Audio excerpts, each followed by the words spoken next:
nakapangutang ka na ng pera sa pangangailangan mo, may benepisyo at investment ka pa para sa kinabukasan mo at ng iyong pamilya. Dati ako member ng co-op, kaya lang bigla itong nawala.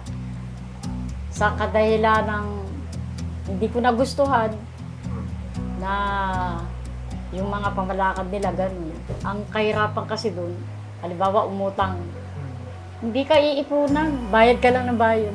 Parang wala akong iipon lagi, labas lang ng labas, ganun. Puhunan ng puhunan. Nung mapasali ako sa BCC, kahit ako nangungutang, nakakasave ako sa kanila. Siyempre, pag nagbabayad, may savings. Merong yung mga emergency fund, yung ganun. Doon ko nakita yung pagkakaiba na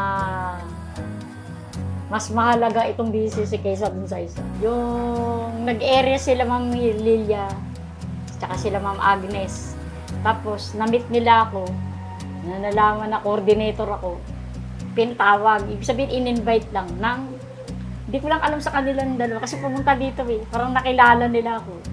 Pagkatapos nun, in-invite ako. Tapos pinaliwanag nila kung yung kahalagahan ng co-op.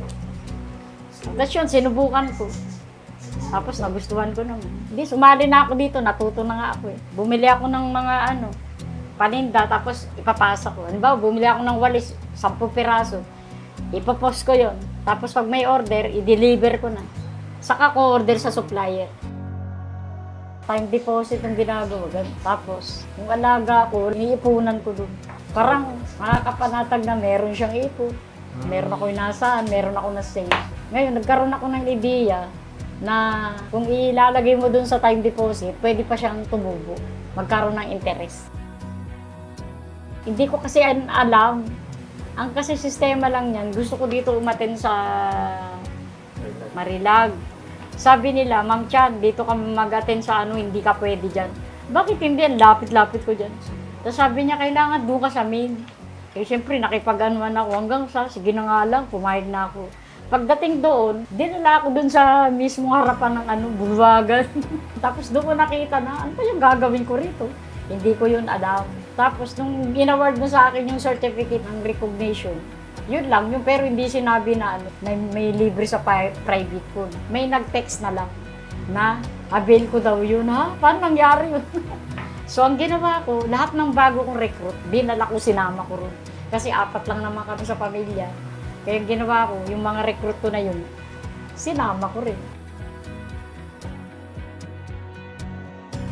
Dati kasi, nangungutang ako sa Bombay para sa dagdag puhunan. So ngayon, ang ginagawa ko, isinishare ko sa iba para malaman ang kahalagahan at pagkakaiba dito sa BCC. So ang ginagawa ko, kapag may oras ako, nagchat-chat ako sa mga kaibigan ko, hinihikayat ko sila para sumali, para mabago rin ang buhay nila dahil karamihan din sa kanila ay nagbubumbay. Dahil sa pag-invite ko sa kanila, sumama sila sa akin. At mula noon hanggang ngayon, aktibo sila para doon sa kaalaman ng BCC para sa buhay nila. Dahil sa BCC, naging panatag ako at walang agam-agam. Kakaiba siya dahil bukod sa nakapag-loan ka na, may benefit ka pang matatanggap, makakaipon ka pa para sa iyong future sa pamamagitan ng iyong capital share. Dahil maganda, nakakatulong sa buhay ang cooperative.